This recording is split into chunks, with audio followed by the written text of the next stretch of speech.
Subscribe now and press the bell icon. Never miss an update.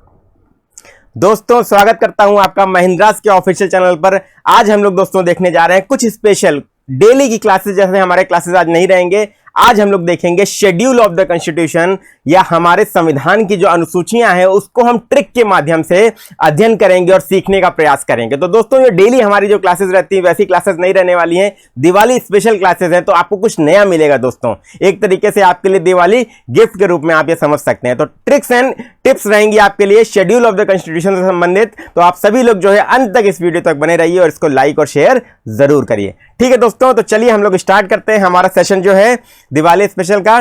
पहला देखिए slide आपके सामने मैंने शो किया है, वो अनुसूचियां हमारे संविधान की, उसके बारे में मैंने यहां पे मेंशन किया है। अब आप देख सकते हैं कि अनुसूचियां जो हैं वो शेड्यूल उनको कहते हैं अंग्रेजी में। और हमारे संविधान में टोटल कितनी अनुसूचियां हैं दोस्तों? 12 अनुसूचियों का जिक्र है। 12 शेड्यूल्स हैं हमारे कॉन्स्टिट्यूशन में और विभिन्न परीक्षाओं में हमेशा पूछा जाता है और याद करने में स्टूडेंट्स को बहुत समस्या आती है। तो हम लोग आज क्या करेंगे, हम लोग ऐसी ट्रिक देखेंगे जिससे हम इजीली इसको क्या कर सकें, याद भी कर सकें और हमारे प्रश्न भी गलत ना हो। तो सबसे पहले हम लोग देखेंगे कि 1 से लेकर 12 शेड्यूल में क्या क्या चीजें मेंशन है और फिर उसकी ट्रिक भी हम लोग देखेंगे। तो चलिए हम लोग स्टार्ट करते हैं। सबसे पहले दोस्तों आपके सामने ये टॉपिक मैंने शो किया है, भारतीय संविधान की अनुसूचियां या schedule of the Indian constitution. ठीक है, चलिए आगे बढ़ते हैं दोस्तों, आगे बढ़ते हैं। सबसे पहला जो अनुसूची जो है या फर्स्ट शेड्यूल जो है वो हमारा किस बारे में बताता है, ये हमें पता होना चाहिए। सबसे पहली बात देखिए, जो अनुसूची आपका है पहला जो है वो राज्य और केंद्र शासित प्रदेश से संबंधित है। तो राज्य और केंद्र शासित प्रदेश से संबंधित है, तो हम याद कैसे रखेंगे इसको दोस्तों? हमारे संविधान में क्या है दोस्तों, हमारे संविधान में जो शक्तियों का विभाजन किया गया है दोस्तों वो केंद्र और राज्य या केंद्र और केंद्र शासित प्रदेश के बीच में किया गया है। और इसका उल्लेख किसमें है? इसका उल्लेख अनुच्छेद 1 से 4 में भी मिलता है। ठीक है दोस्तों, तो भारत क्या है, भारत एक संघ है और राज्य और केंद्र के बीच में शक्तियों का विभाजन है। ठीक है दोस्तों, तो इस तरीके से हम लोग इसको याद रखेंगे। ठीक है, अब आते हैं दोस्तों हम लोग दूसरी अनुसूची पर। दूसरी अनुसूची जो है वो किससे संबंधित है दोस्तों? ये भी एग्जाम में इंपॉर्टेंट है, पूछा जाता है। तो सबसे पहली चीज आपको याद रखना है वेतन से, भत्तों से और परिलिप्तियों से। तो सैलरी, अलाउंसेज एंड एमोल्यूमेंट से संबंधित है। अब देखिए क्या सरकारी सेवकों के लिए है? नहीं, बिल्कुल नहीं दोस्तों, ये सरकारी सेवकों के लिए नहीं है। जितने भी आपके क्या हैं, जितने भी पद ऐसे हैं जो महत्वपूर्ण है या विशेष पद हैं, उनके लिए जो है दूसरी अनुसूची में वेतन, भत्तों और परिलिप्तियों का जिक्र किया गया है। तो वो हमें याद रखना है दोस्तों। तो आपको याद क्या रखना है, ये एमोल्यूमेंट याद रखना है, बस ये ध्यान रखिएगा। ठीक है, आप देखिए किसके किसके बारे में ये भी एग्जाम में पूछा जाता है। तो मैंने यहां पे मेंशन भी किया दोस्तों आप लोगों के लिए। पहला राष्ट्रपति है, फिर राज्यपाल है, फिर लोकसभा अध्यक्ष है, फिर लोकसभा का उपाध्यक्ष है, फिर राज्यसभा के सभापति, उपसभापति, विधानसभा के अध्यक्ष, उपाध्यक्ष, राज्य विधान परिषद के सभापति, उपसभापति, इतने लोग तो हो ही गए। इसके अलावा क्या है, सर्वोच्च न्यायालय और उच्च न्यायालय के न्यायाधीश के बारे में भी क्या किया गया है, यहां पर परिलिप्तियों का जिक्र किया गया है। ठीक है, तो सुप्रीम कोर्ट और हाई कोर्ट के हमारे जो जस्टिस हैं उनके बारे में भी यहां पे उल्लेख मिलता है। ठीक है, इसके अतिरिक्त हमारे भारत के नियंत्रक और महालेखा परीक्षक जो हैं सीएजी जिनको हम लोग कहते हैं, उनके बारे में भी क्या है इसमें जिक्र किया गया। ठीक है, तो इतने आपके पद हैं जो आपको क्या रखना है दोस्तों, याद रखना है। क्यों? क्योंकि याद इसलिए रखना जरूरी है क्योंकि एग्जाम में पूछ लेता है क्या कि निम्नलिखित में से किसकी परिलिप्तियों का जिक्र दूसरी अनुसूची में नहीं मिलता है। तो नहीं मिलता है, हम लोग कैसे आंसर कर पाएंगे? जब हमें किनका जिक्र है ये पता होगा, तो किनका नहीं है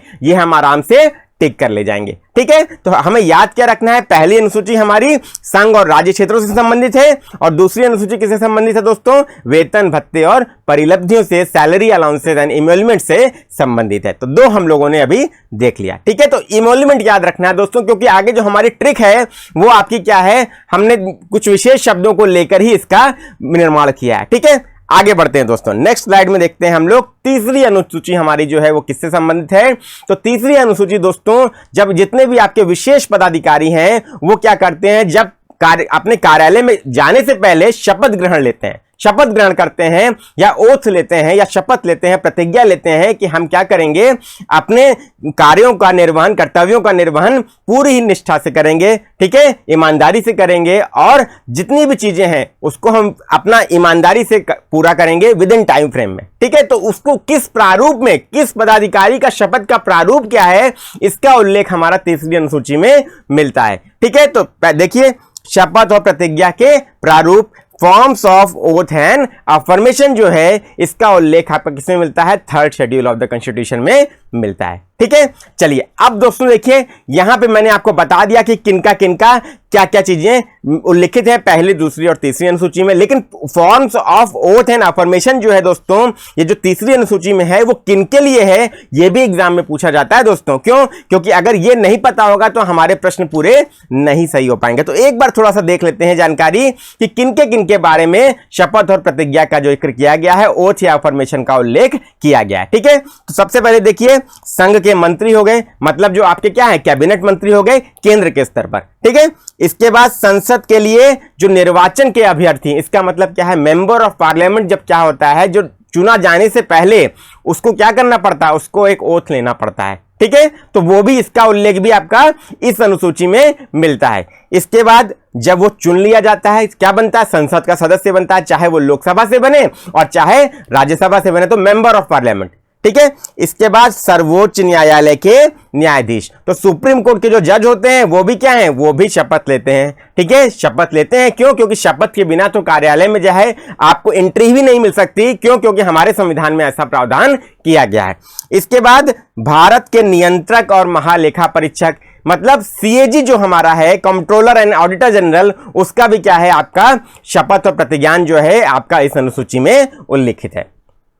इसके बाद दोस्तों जो राज्य के स्तर पे कैबिनेट मंत्री होते हैं उनका भी उल्लेख किया गया है, ठीक है। इसके बाद राज्य विधानमंडल के निर्वाचन के लिए अभ्यर्थी, इसका मतलब क्या समझिए, इसका मतलब यह है कि आपने सुना होगा विधानसभा के चुनाव होते हैं। अब विधानसभा के चुनाव में जो भी प्रतिभागी भाग लेते हैं उनको क्या करना पड़ता है, विधानसभा का सदस्य वो चुनकर जाते हैं। तो विधानसभा का सदस्य बनने से पहले भी क्या होता है, आप ओथ जो है या प्रतिज्ञा लेनी पड़ती है। तो उसी के बारे में यहां पे जिक्र किया जा रहा है। अब इसके बाद जब राज्य विधानमंडल के सदस्य बन गए, राज्य विधानमंडल के सदस्य बन गए, तो उसके बाद क्या है, सदन में जाते हैं। तो क्या है, आपको क्या है, वह सारा प्रोसीजर देखिए क्या है, पूरा संविधान में लिखा हुआ है। कुछ भी ऐसा नहीं है कि जो है बिना लिखा हुआ जो है वो हो सकता है, ऐसा पॉसिबल नहीं है दोस्तों, ठीक है। तो जो भी चीजें हैं वो सब कुछ हमारे संविधान में बेसिक फ्रेमवर्क जो है, ढांचा जो है बना दिया गया है और एज पर द कॉन्स्टिट्यूशन जो है वो काम होता है, ठीक है। तो आप समझिए, लोकसभा चुनाव में चुन के जाते हैं तो एमपी, और राज्य विधानसभा के चुनाव में चुनकर गए तो एमएलए। तो मेंबर ऑफ लेजिस्लेटिव असेंबली या मेंबर ऑफ लेजिस्लेटिव काउंसिल जो है वो भी क्या करते हैं, उनका भी शपथ होता है, ठीक है। तो ये ध्यान रखना। तो विधानमंडल में राज्य के स्तर पर दो आपके हैं, कौन कौन से, पहला आपका लोकसभा, पहला आपका राज्य विधानसभा और दूसरा आपका राज्य विधान परिषद, और केंद्र के स्तर पर लोकसभा और राज्यसभा, ठीक है। तो ये आपको ध्यान रखना है, ये बेसिक डिफरेंस है। इसके बाद दोस्तों उच्च न्यायालयों के न्यायाधीश। अब उच्च न्यायालयों के जो न्यायाधीश हो रहे हैं उनका भी क्या होता है दोस्तों, उनका भी क्या है, शपथ और प्रतिज्ञान जो है हमारे संविधान में मेंशन किया गया है। किस अनुसूची में दोस्तों, इसी अनुसूची में, ठीक है। तो ये हमें ध्यान रखना है। आगे देखते हैं, चौथी अनुसूची हमारी संविधान की जो है वो किससे संबंधित है।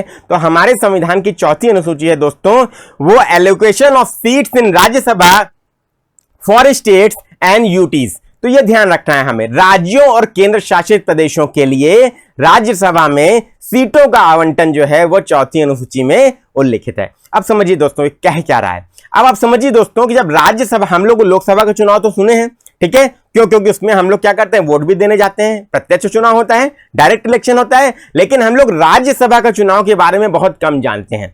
कम क्यों जानते हैं, क्यों, क्योंकि डायरेक्ट इलेक्शन होता नहीं है और हम लोग उसमें डायरेक्टली पार्टिसिपेट नहीं करते। लेकिन हम ये नहीं कह सकते कि जनता की भागीदारी नहीं है, जनता की भागीदारी है, क्योंकि बिना भागीदारी के लोकतंत्र तो चल नहीं पाएगा। और जनप्रतिनिधि जो भी बनेगा, अब आप समझिए, चाहे वो डायरेक्ट इलेक्शन से हो चाहे इनडायरेक्ट इलेक्शन से हो, वो क्या है, वो जनता द्वारा ही तो चुना गया है, ठीक है। तो राज्यसभा के लिए जो सीटों का आवंटन है कि मतलब किस राज्य से कितने प्रतिनिधि जो है चुने जाएंगे या किस केंद्र शासित क्षेत्र से कितने प्रतिनिधि चुने जाएंगे, इसका उल्लेख आपका चौथी अनुसूची में किया गया है। ठीक है, तो ये हमें ध्यान रखना है। ध्यान क्या रखना है, एक बार फिर से बता रहा हूं कि राज्यसभा के लिए हर राज्यों की सीटें डिवाइडेड हैं। जैसे क्या है, यूपी को ज्यादा सीटें प्राप्त हैं, राजस्थान को थोड़ी सी कम होंगी। ठीक है, और आपका जो और छोटे राज्य हैं उनको और कम हो, क्यों? क्योंकि जनसंख्या हमारा मुख्य आधार है। ठीक है, ये ध्यान रखना है हमें दोस्तों। ठीक है, तो जनसंख्या मेन क्राइटेरिया है जिसके आधार पर क्या किया जाता है, राज्यसभा में सीटों का आवंटन होता है। ठीक है, अच्छा चलिए ये बात हो गई। अब जो है राज्यसभा में सीटों का आवंटन तो हमने कर दिया, अब आवंटन कर दिया तो उसके बाद क्या, अब उसके बाद अगली अनुसूची हमारी आती है, तो देखते हैं कौन सी है। अगली अनुसूची हमारी है अनुसूचित और जनजातीय क्षेत्रों के प्रशासन और नियंत्रण के बारे में प्रावधान। तो हमें बताता है ये पांचवी अनुसूची जो है कि provisions as to administration and control of the schedule and tribal area. समझिए बात को थोड़ा सा, देखिए हमारे संविधान में क्या किया गया है, कुछ अनुसूचित क्षेत्र भी डिसाइड किए गए हैं और कुछ जनजातीय क्षेत्र भी डिसाइड किए गए हैं। तो शेड्यूल एरियाज एंड आपके ट्राइबल एरियाज जो हैं उनका प्रशासन जो होता है दोस्तों वो थोड़ा अलग तरीके से होता है। तो जब हम लोग चैप्टर पढ़ेंगे संविधान में तो डिटेल में देखेंगे, लेकिन आज हम लोग क्या कर रहे हैं, आज हम लोग केवल शेड्यूल्स को ध्यान रख रहे हैं। तो आज हम लोग ट्रिक के माध्यम से देखने जा रहे हैं कि हमारे शेड्यूल में क्या क्या मेंशन है। तो पहले हम बता दे रहा हूं आपको schedule area and tribal areas, ये आप ध्यान रखेंगे पांचवी अनुसूची या फिफ्थ शेड्यूल से। ठीक है, अगली अनुसूची देख लेते हैं दोस्तों। सिक्स शेड्यूल जो है हमारी वो क्या कहती है, तो छठवीं अनुसूची जो है या सिक्स शेड्यूल जो कहती है कि असम, मेघालय, त्रिपुरा एंड मिजोरम। ये याद कर लीजिए, असम, मेघालय, त्रिपुरा और मिजोरम ये चार राज्य हैं, इनके जनजातीय क्षेत्रों के बारे में प्रावधान किए गए हैं। अब आप देख सकते हैं दोस्तों ये सारे आप याद कैसे रखेंगे। अब देखिए ऑप्शन का आपको एक बेसिक ट्रिक बता रहा हूं कि ये आपके जितने भी राज्य हैं, अब आप इधर देखिए दोस्तों, जितने भी आपके राज्य हैं क्या हैं, ये आपके क्या हैं, ये सब उत्तर पूर्वी राज्य हैं।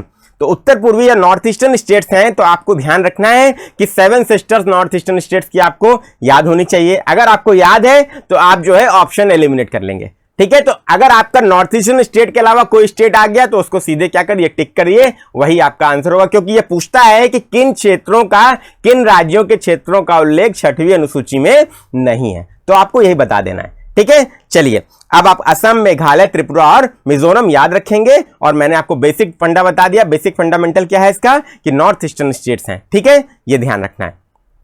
आगे देखते हैं दोस्तों, आगे देखते हैं सातवीं अनुसूची में क्या मेंशन है। सातवीं अनुसूची में क्या मेंशन है या सेवन शेड्यूल क्या कहता है, यह भी हमें देखना है। सातवीं अनुसूची में पहला चीज तो देखिए शक्तियों का विभाजन बताया गया है। अब शक्तियों का विभाजन क्या, अब बेसिक चीज मैं कहूंगा, शक्तियों का विभाजन नहीं कहूंगा, मैं आपसे बस बोलूंगा कि हमारे संविधान में मैंने एक शब्द यहां पे लिखा है संघीय। हमारे संविधान में, हमारा संविधान का बेसिक स्ट्रक्चर क्या है या मूल स्वरूप क्या है, वो संघीय है। संघीय का मतलब क्या हुआ, फेडरल इसको इंग्लिश में बोलते हैं। ठीक है, संघीय को इंग्लिश में हम लोग फेडरल बोलते हैं। मैं यहां पे मेंशन भी कर दे रहा हूं दोस्तों, इसको हम लोग इंग्लिश में क्या बोलते हैं, federal.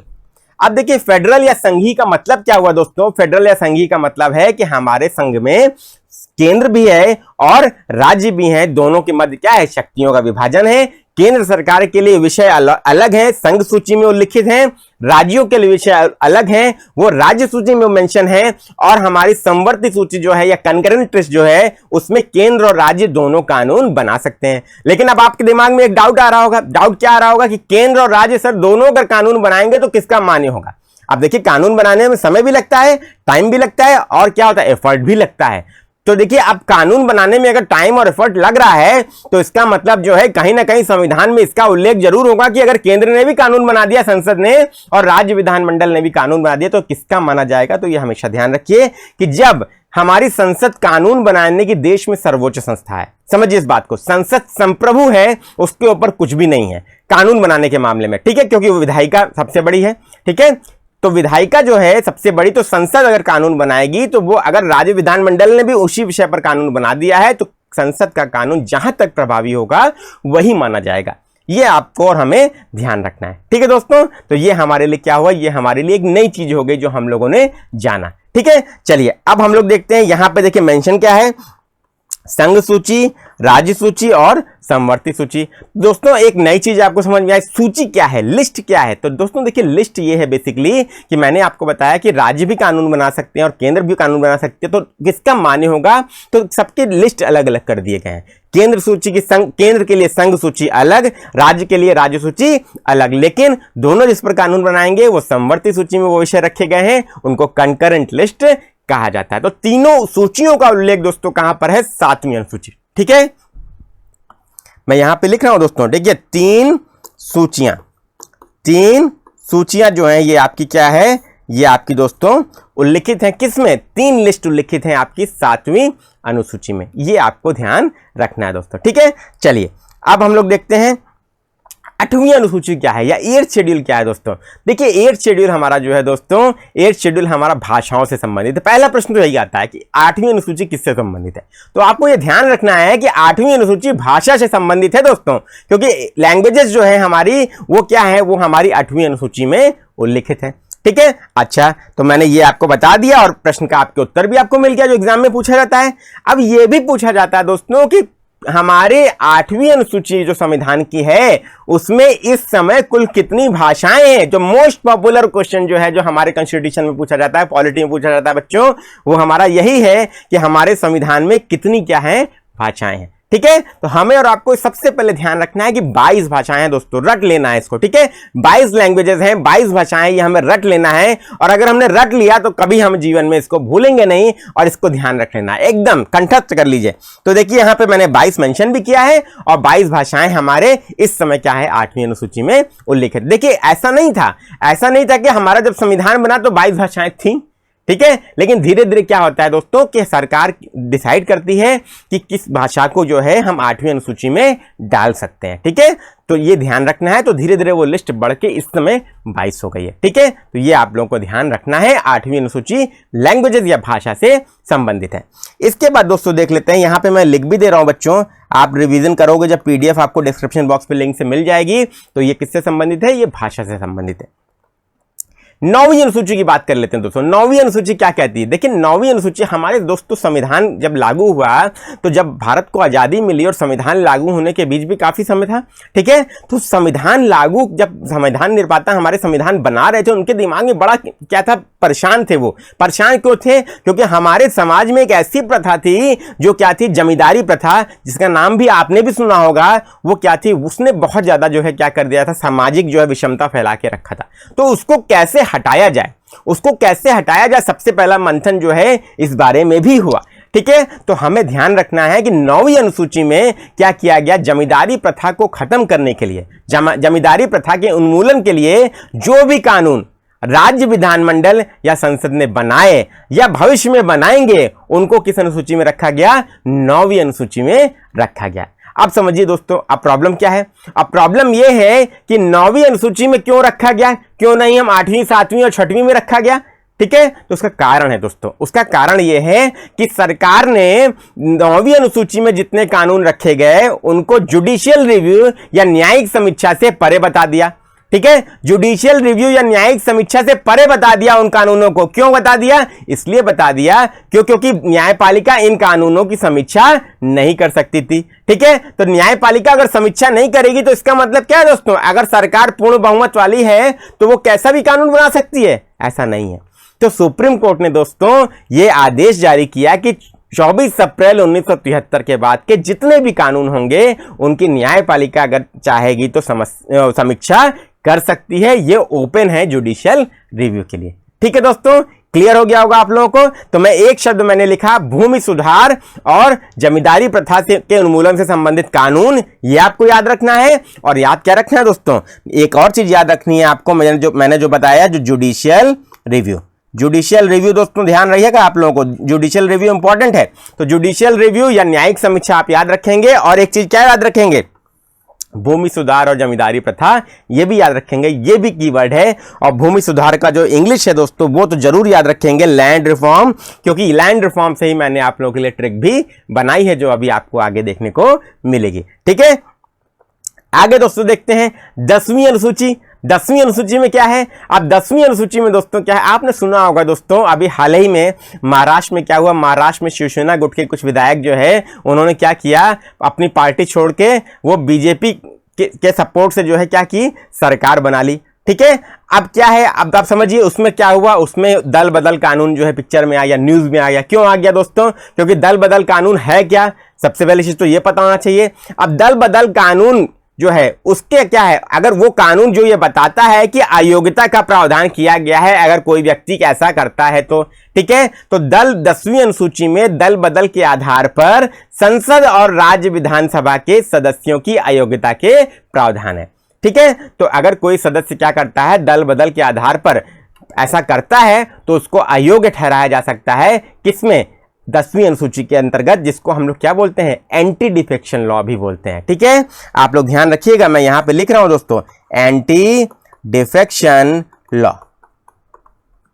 Anti defection law, anti defection law या 10वीं अनुसूची, हम याद रखिएगा बस हमेशा, दल बदल कानून या एंटी डिफेक्शन लॉ, कभी नहीं आपको गलत होगा दोस्तों, कभी भूलेगा भी नहीं, ये बात आप ध्यान रखिए। ठीक है, अच्छा, इसके बाद दोस्तों देख लेते हैं, इसके बाद देख लेते हैं 11वीं अनुसूची या 11 शेड्यूल क्या है। 11वीं अनुसूची या 11 शेड्यूल हमारा क्या कहता है? आप देखिए 11वीं अनुसूची जो है दोस्तों, एक शब्द याद रखिए, पंचायत से संबंधित है। 11वीं अनुसूची किससे संबंधित है? पंचायत से संबंधित है दोस्तों। तो देख लेते हैं, 11वीं अनुसूची आपकी पंचायत से संबंधित है। अब पंचायत बेसिकली है क्या, समझ लीजिए, स्थानीय स्तर पर स्वशासन की इकाइयां दो हैं।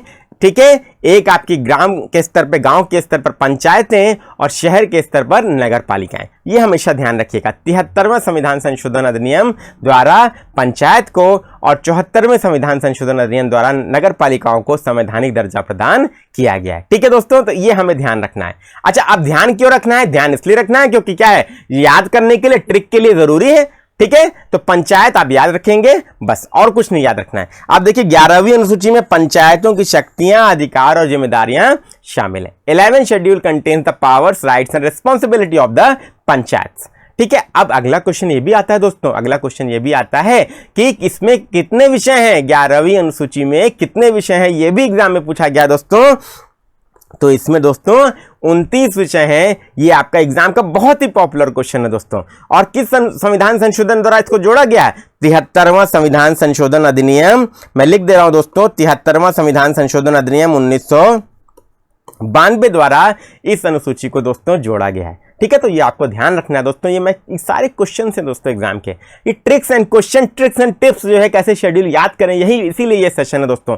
ये आपके लिए दिवाली स्पेशल है, और दिवाली स्पेशल इसलिए है क्योंकि आप क्या करें, आप फेस्टिवल भी मनाएं और आपको शेड्यूल्स भी याद हो जाए, तो कितनी अच्छी बात होगी दोस्तों। देखिए, ठीक है, इसके बाद 12वीं अनुसूची जो है वो हमारी किससे संबंधित है, ये भी देख लेते हैं दोस्तों। तो 12वीं अनुसूची या 12 schedule of the Indian constitution जो है वो हमारी, जैसे 11वीं अनुसूची पंचायत से संबंधित है, वैसे ही आपकी 12वीं अनुसूची नगर पालिका से संबंधित है। ठीक है, 12वीं अनुसूची आपकी नगर पालिका से संबंधित है, और 11वीं अनुसूची आपकी 11वीं अनुसूची पंचायत से संबंधित है, और 12वीं अनुसूची आपकी नगर पालिका से संबंधित है। ये मैंने आपको बताया। अब देखिए, नगर पालिकाओं की शक्तियां, अधिकार और जिम्मेदारियां जो हैं वो किसमें उल्लिखित हैं? वो 12वीं अनुसूची में उल्लिखित हैं। ये आपको बताना है। ठीक है, चलिए अब क्या करते हैं। 12th schedule contains the power, authority and responsibility of municipalities. तो म्यूनिसिपैलिटीज क्या है, नगर पालिका क्या है?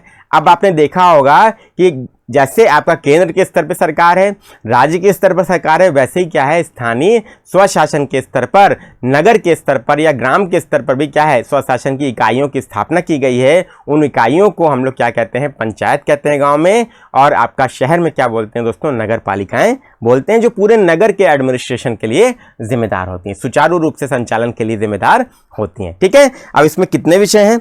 इसमें आपके टोटल दोस्तों 18 विषय हैं या 18 सब्जेक्ट हैं। ये भी दोस्तों एग्जाम में पूछा जाता है। अब दोस्तों कितने, आप कौन सा संविधान संशोधन द्वारा जोड़ा गया इसको? तो 74वां संविधान संशोधन अधिनियम 1992 द्वारा क्या किया गया, इसको जोड़ा गया है 12वीं अनुसूची को। ठीक है दोस्तों, चलिए अब हम लोग इसकी ट्रिक देखेंगे दोस्तों, कैसे याद करें हम लोग। कीवर्ड्स तो हम लोगों ने देख लिए, आइडेंटिफाई कर लिए, अब याद कैसे करेंगे इसको भी देख लेते हैं। इसको देख लेते हैं दोस्तों, ट्रिक टू मेमोराइज शेड्यूल्स। अब देखिए, ट्रिक टू मेमोराइज शेड्यूल जो है मैंने यहां पे लिख दिया आपके सामने, क्या है, टीयर्स ऑफ ओल्ड पीएम, ठीक है, टीयर्स ऑफ ओल्ड पीएम, ठीक है। तो चलिए हम लोग देखते हैं सबसे पहले टीयर्स का क्या मतलब है। तो टीयर्स का मतलब सबसे पहले दोस्तों देखिए वो ये है आपके सामने, पहले टेरिटरी। टेरिटरी क्यों? क्योंकि मैंने आपको बताया कि पहली अनुसूची जो है वो संघ और राज्य क्षेत्र से संबंधित है। तो ठीक है, आपको याद क्या रखना है, राज्य क्षेत्र मतलब टेरिटरी, टेरिटरी से आपका टी से टेरिटरी आपको याद हो गया, ठीक है। इसके बाद दोस्तों अगला आपका देख लेते हैं, ई से क्या है दोस्तों, इमोलमेंट। मैंने आपको बताया था वेतन भत्ते और परिलब्धियां, ठीक है। तो वेतन भत्ते और परिलब्धियां, सैलरी अलाउंसेस एंड इमोलिमेंट। तो इमोलिमेंट आपका यहां पर आ गया दोस्तों, ये आपका क्या है दोस्तों, दूसरी अनुसूची का इमोलिमेंट है, ठीक है। इसके बाद देखिए कितनी शानदार ट्रिक है दोस्तों, ठीक है। इसके बाद दोस्तों हम लोग तीसरा देखेंगे, ओथ एंड अफर्मेशन। हमारी तीसरी अनुसूची में क्या है, ओथ एंड अफर्मेशन या शपथ या प्रतिज्ञान। तो अफर्मेशन वहां से ले लिया, ठीक है। तो अफर्मेशन हमने क्या किया, अफर्मेशन हमने वहां से ले लिया, तो ये हमारा क्या हो गया, तीसरा हो गया। इसके बाद दोस्तों हम लोग देखते हैं अगला क्या है, आर से आपका राज्यसभा। तो हमारी चौथी अनुसूची किससे संबंधित है दोस्तों, राज्यसभा में सीटों का आवंटन, मैंने आपको बताया था, ठीक है। तो राज्यसभा आपको याद रहेगा, तो राज्यसभा आपको याद रहेगा, तो ये आपका क्या हो गया, ये आपकी चौथी अनुसूची हो गई। इसके बाद दोस्तों हम लोग देख लेते हैं पांचवा क्या है, पांचवा हमारा है शेड्यूल एरियाज, ठीक है। तो शेड्यूल एरियाज दोस्तों क्या है, तो शेड्यूल एरियाज आपको याद रखना है। शेड्यूल एरिया मतलब मैंने बताया था आपका अनुसूचित क्षेत्र, ठीक है। तो अनुसूचित क्षेत्र आपके कहां पे उल्लिखित है, पांचवी अनुसूची में उल्लिखित है। तो ये आपका क्या हो गया दोस्तों, ये आपका टीयर्स का मतलब हो गया, टी से टेरिटरी, ई से इमोलमेंट, ए से अफर्मेशन, आर से राज्यसभा और एस से शेड्यूल एरियाज। अब आपको दोस्तों टीयर्स, जब आंख में आंसू आएगा तो आपको ये टीयर्स से ये 5 शब्द याद आएंगे, ठीक है। तो यही आपकी क्या है, यही ट्रिक है दोस्तों, ठीक है। इसके बाद हम लोग देख लेते हैं अगला है ऑफ। अब ऑफ में अगला क्या है दोस्तों, अगला देखिए, अगला ऑफ में छठी अनुसूची जो है दोस्तों वो क्या है आपका, अन्य शेड्यूल एरियाज। अन्य आपके क्या है दोस्तों, अन्य आपके जो एरिया है असम, मेघालय, त्रिपुरा, मिजोरम के जनजातीय क्षेत्रों के बारे में प्रावधान आपका छठवीं अनुसूची में किया गया है, मैंने आपको बताया था, ठीक है। तो अदर शेड्यूल एरियाज याद रखिएगा, क्लियर है दोस्तों, आपको याद रखना है अदर एरियाज जो है वो आपके छठवीं अनुसूची में उल्लिखित है। अच्छा ये हो गया दोस्तों। अब सातवीं अनुसूची कैसे, देखिए एफ से मैंने क्या लिखा है, यहां पे फेडरल लिखा है, एफ से फेडरल लिखा है। फेडरल क्यों लिखा है, फेडरल मतलब मैंने आपको बताया था दोस्तों, फेडरल मतलब संघीय, फेडरल मतलब संघीय, और संघीय है मतलब केंद्र और राज्यों के मध्य में क्या है, केंद्र और राज्यों के मध्य में शक्तियों का विभाजन है। तो इस तरीके से हमें याद हो जाएगा, ऑफ का मतलब अदर एरियाज और एफ का मतलब फेडरल, ठीक है। इसके बाद अगला देख लेते हैं ओल्ड। ओल्ड का क्या मतलब है दोस्तों, ओल्ड का मतलब देख लीजिए, ओ से आपका ऑफिशियल लैंग्वेजेस। मैंने बताया 8वीं अनुसूची में क्या है दोस्तों, आपकी ऑफिशियल लैंग्वेजेस के बारे में जिक्र है, और टोटल कितनी भाषाएं हैं, और टोटल आपकी 22 भाषाएं हैं। तो ये 8वीं अनुसूची हो गई। और फिर मैंने बताया था जब क्या ये संविधान बनाने के लिए जब बैठे संविधान निर्माता, तो सबसे पहले मंथन इस पे किया कि जमींदारी प्रथा का खत्म कैसे किया जाए, खात्मा कैसे किया जाए। तो उसके लिए कानून जो भी बनाए जाएंगे वो 9वीं अनुसूची में रखे जाएंगे। तो याद रख लीजिए लैंड रिफॉर्म्स लाए गए तो 9वीं अनुसूची उससे संबंधित है। इसके बाद दोस्तों आप देखिए दल बदल के आधार पर क्या है, अगर पार्टी बदला जाएगा तो क्या है, संसद सदस्य या विधानमंडल सदस्य जो है वो अयोग्य करार दिया जा सकता है, ठीक है। तो डिफेक्शन जो है वो क्या है हमारा, एंटी डिफेक्शन लॉ किससे संबंधित है, 10वीं अनुसूची से संबंधित है, मैंने आपको बता दिया, ठीक है। तो एंटी डिफेक्शन से डिफेक्शन हो गया, लैंड रिफॉर्म्स और ऑफिशियल लैंग्वेजेस, ठीक है। इसके बाद दोस्तों पीएम, टीयर्स ऑफ ओल्ड हमने देख लिया। पीएम के अब क्या है, पीएम का बस फुल फॉर्म हमें देखना है। तो पी से दोस्तों आपका क्या हो गया, पंचायत 11वीं अनुसूची में है, और म्युनिसिपैलिटी आपका क्या है दोस्तों, एम से ये आपका 12वीं अनुसूची में है, ठीक है दोस्तों। तो हम लोगों ने देख लिया कि tears of the old PM जो है ये हमारी ट्रिक है जिससे हम संविधान के शेड्यूल्स याद कर सकते हैं, ठीक है, या संविधान की जो 12 अनुसूचियां हैं उसको याद कर सकते हैं। तो ऐसी ही अमेजिंग ट्रिक से लिए जुड़े रहिए महिंद्राज ऑफिशियल से। डेली शाम को 6:30 बजे आपको जीएस की क्लासेस मिलेंगी, तो जुड़ना ना भूलें, डेली शाम को 6:30 बजे। Subscribe now and press the bell icon. Never miss an update.